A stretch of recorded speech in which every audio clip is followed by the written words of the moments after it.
आप लोग का स्वागत है आज केमिस्ट्री के most important VVI subjective question class number 3 में। जी आप लोग का यह आज क्लास नंबर 3 है। अब पूरा का पूरा सब्जेक्टिव क्वेश्चन आप लोग एग्जाम में समझिए कि वायरल कर देंगे। पूरा बस क्या करना है, आप लोग को जाके बस छापना है। यानी जो आप लोग ये सब क्वेश्चन देख रहे हैं ना, ये सब क्वेश्चन को आप लोग क्या करना है कि अपने कॉपी पर लिखना है और हम आपको अपने भाषा में समझा देंगे कि ये होता क्या है। इसको क्या करना है कि एक बार रीडिंग लगा लेना है और कॉपी पर लिख लेना है, जिससे क्या होगा कि आप लोग के दिमागवा में 7 जन्म के लिए छप जाएगा। तो स्टार्ट करते हैं। पहला क्वेश्चन, उपसामक से आप क्या समझते हैं। अब ढेर जना के ना जानते हैं कि उपसामक क्या होला। देखो, उपसामक वह पदार्थ होता है, वह चीज़ होता है जो आप लोगों के मानसिक चिंता दर्द को कम करता है, उसे उपसामक कहते हैं। समझ गए ना। उपसामक क्या होता है, जो आप लोगों के दर्द को कम कर दे। ठीक है ना। यदि अभी आप लोग एग्जाम का टेंशन है, बहुत चिंता होगा, दर्द होगा कपार में, तो वह ऐसा दवाई, ठीक है ना, वैसा चीज़ जो आपके दर्द को कम कर दे, उसे कहते हैं उपसामक। आगे बढ़ते हैं। एसिटिक अम्ल से एसीटोन आप कैसे प्राप्त करेंगे। तो ये तो भाई इक्वेशन है, ठीक है ना। यह क्या है, आपका एक रिएक्शन हमको देना पड़ेगा। तो आप लोग टेलीग्राम ज्वाइन कर लीजिएगा, आप लोग को दे देंगे कि एसिटिक अम्ल से एसीटोन कैसे प्राप्त करेंगे। वहाँ आप लोग को रिएक्शन दे देंगे, ठीक है ना। रिएक्शन लिखना होता है। अब देखिए, किसी रासायनिक वेग स्थिरांक से आप क्या समझते हैं। देखिए बहुत आसान सवाल, एकदम वायरल है सवाल। ये सब समझिए कि जो हम 10 गो 12 गो जो भी सवाल लाते हैं ना, आप डेली का डेली तैयार कर लीजिए। जैसे मान लीजिए कि आज तीसरा का दिन है, तो 3 दिन में हमने आपको 30 गो सब्जेक्टिव क्वेश्चन तैयार कर लिया है और आपको 2 से 3 गो क्लास और ही आएगा। तो एक में से लिखना कै गो है, 10 गो। तो एग्जाम में 10 गो तो सही आ जाएगा, आराम से आ जाएगा। बस तो लोग क्या करेगा, तैयार कर लेने के बाद। किसी रासायनिक वेग स्थिरांक से क्या समझते हैं। अब देखिए वेग स्थिरांक, तो यहाँ से आप लोग लिख सकते हैं कि किसी भी रासायनिक अभिक्रिया का जो वेग होता है, ठीक है ना, और उस वेग का जो सांद्रण होता है, तो सांद्रण को यदि इकाई मान लेते हैं, तो जो हमारा रासायनिक वेग होता है ना, वही हमारा वेग स्थिरांक होता है। बस वेग स्थिरांक का परिभाषा देना है तो आप लोग दे सकते हैं किसी भी रासायनिक अभिक्रिया का जो वेग होता है ना, तो उस सांद्रण के इकाई मान लेते हैं, ठीक है ना, तो उसके क्या होता है, बराबर हो जाता है। उसे कहते हैं हम लोग क्या, रासायनिक अभिक्रिया का वेग स्थिरांक कहते हैं। अब देखिए अणुसंख्य गुणधर्म क्या है। अब बहुत सारे लोग क्या करते हैं ना कि भूल जाते हैं कि अणुसंख्य गुणधर्म का होला, हमारे ना बुझाला, नहीं क्या समझे क्या होला, बस हमने बताते कुछ समझे के बाद। अणुसंख्य गुणधर्म है। देखिए अणुसंख्य गुणधर्म उसको बोलते हैं ना कि जो विलयन में उपस्थित विलय की मोलों की संख्या पर निर्भर करता है, उसको बोलते हैं अणुसंख्य गुणधर्म। देखिए अणुसंख्य गुणधर्म में 4 गो होता है। क्या होता है, 4 गो होता है। क्वथनांक का उन्नयन, हिमांक का उन्नमन, वाष्प दाब में कमी, अपराशरण दाब, चारों होता है। तो अणुसंख्य गुणधर्म उसको बोलते हैं ना कि जो विलयन में हमारा विलय रहता है ओकरा पे निर्भर करना चाहिए, तो उसको बोलते हैं अणुसंख्य गुणधर्म। समझ गए ना।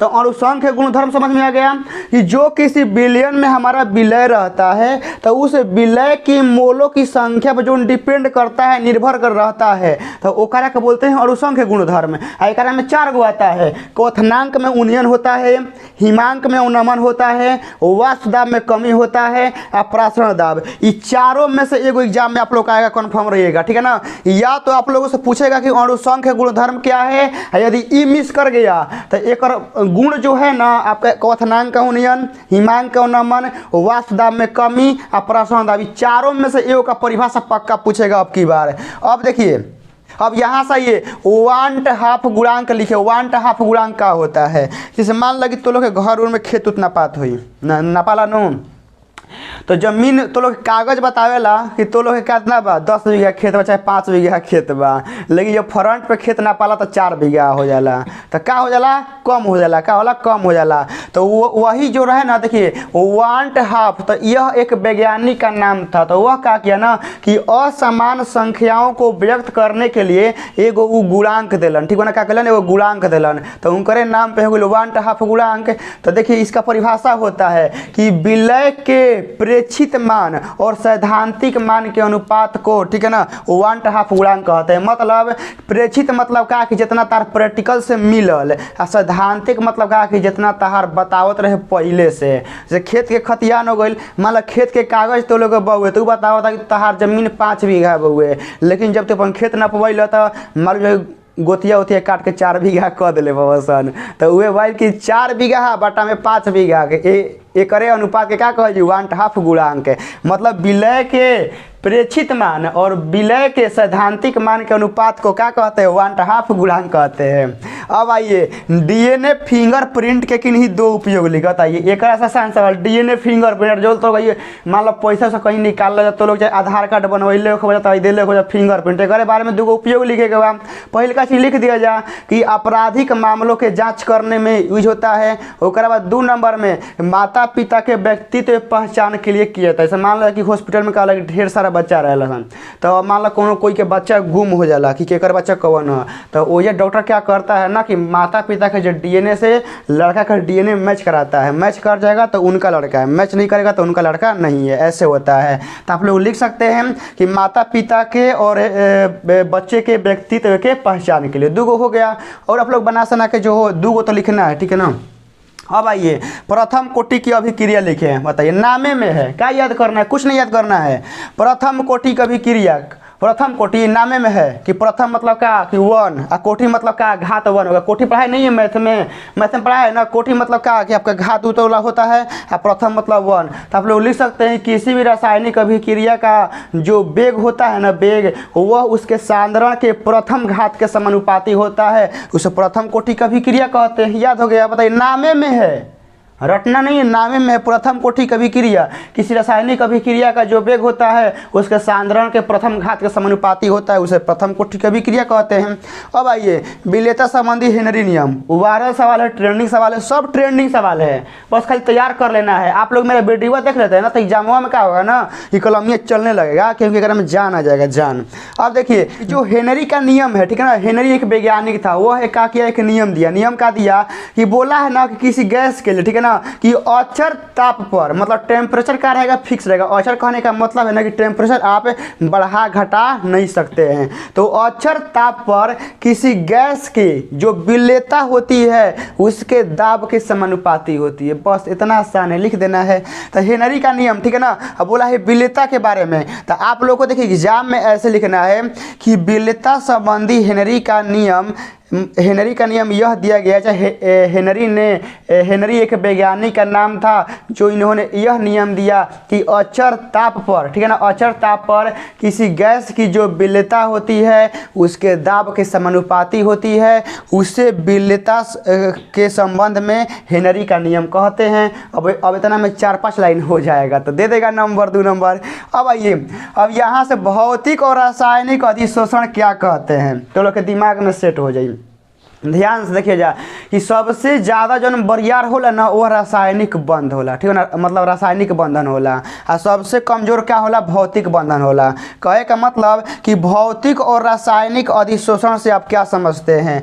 हमनी के लिखल जाए कि हमनी के भौतिक अधिशोषण से यह समझते हैं कि जिसके बीच, ठीक है ना, दुर्बल बंधन काम करे, ठीक है ना, मतलब दुर्बल बल काम करे, यानी जिसके बीच वंडर वाल बल काम करे, ठीक है ना, तो उसको कहते हैं भौतिक अधिशोषण। कहने का मतलब है ना कि भौतिक अधिशोषण में कम बल लगता है, उनके बीच हमारा जो बल रहता है ना बहुत ही कमजोर रहता है, टूट जाता है। आप लोगों से ये पूछ सकता है ना कि सबसे कमजोर बल कौन है, चाहे सबसे कमजोर बंधन कौन है, तो वंडर वाल है। क्या है, वंडर वाल। और सबसे बरियार पूछेगा तो रासायनिक याद रखिएगा।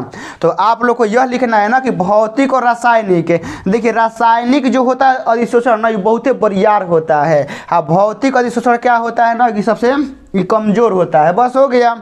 आगे नेक्स्ट है कि अभिक्रिया की आणविकता से आप क्या समझते हैं। देखिए अभिक्रिया की आणविकता क्या होता है ना कि मान लीजिए कोनो रिएक्शन हो रहा है, क्या हो रहा है, रिएक्शन हो रहा है, तो वो रिएक्शनवा के जोन पूरा होगा, मान लीजिए कोनो रिएक्शन हो रहा है तो वह रिएक्शन क्या होगा, कभी ना कभी पूरा होगा। तो उस रिएक्शन को पूरा करवाने में जौन अणु लग रहा है, जौन आयन लग रहा है, जौन परमाणु लग रहा है, तो इन सबन के संख्या के कहल जाला अणु, का कहल जाला अभिक्रिया की आणविकता। समझ आ गई ना कि कोनो भी रिएक्शन को पूरा करवाने में जो जो अणु आयन परमाणु भाग लेते हैं तो इनकी संख्या को उस अभिक्रिया की आणविकता कहते हैं।